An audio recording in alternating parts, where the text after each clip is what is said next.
को लेकर मैं ये कहना चाहता हूँ, विशेषकर आज मौका है कि हम जो है फसल बीमा योजना नहीं करा रहे। अब जो फसल बीमा योजना कराने का, चाहे आप मटर की खेती करते हैं, चाहे आप किसी भी किस्म की उपज तैयार करते हैं, और विशेषकर सेब और जो गुठलीदार हमारे फल हैं, उसका अगर हम हर साल जो है 20 जो है दिसंबर आखिरी डेट होता है इंश्योरेंस कराने का।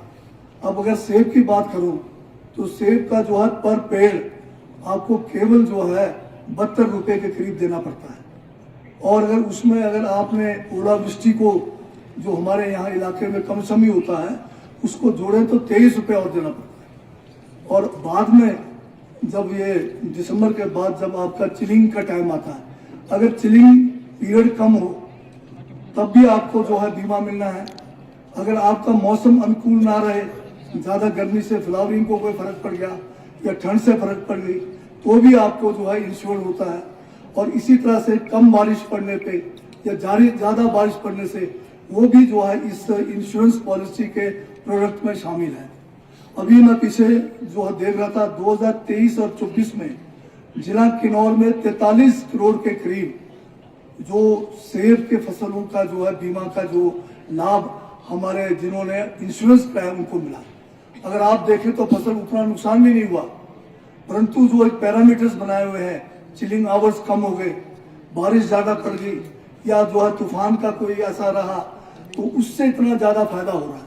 तो मैं आप सबसे यही जो है बागवानी साथियों से और किसानों से कहना चाहूंगा कि ये जो फसल बीमा योजना जो है आपके एग्रीकल्चर डिपार्टमेंट में भी है और हॉर्टिकल्चर डिपार्टमेंट में भी है, और इसका अगर आप करते हैं तो मामूली रकम में आप अपने आप को जो है सुरक्षित करते हैं। और मैंने देखा है 23-24 अभी 24-25 का पैसा मिलना बकाया है, क्योंकि बीमा कंपनियां जो है एक साल पीछे चल रही है। और उसके भी 2 दिन पहले मैंने बीमा कंपनियों के साथ शिमला में मीटिंग की है और उनको भी कहा है कि अगर वो फसल बीमा को जो पैसा है बागवानों और किसानों को देने में लेट करते हैं तो उनके ऊपर जो है हम कंज्यूमर कोर्ट में जाकर भी उनको जो है उनके खिलाफ में जो है विरुद्ध जो है केस कर सकते हैं।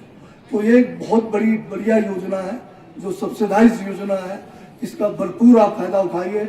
और मैं समझता हूँ कि हर साल अगर जो मार्जिनल फार्मर है या स्मॉल फार्मर है उसको 30 से 35 हजार रुपए फसल खराब हो या ना हो आपको मिल रहा है। केवल मात्र आपको जो है 10-15 हजार रुपए के उसमें आपको कई गुना ज्यादा आपको जो है इसका लाभ मिल रहा है। तो इसका जो है हमें इसका फायदा उठाना चाहिए।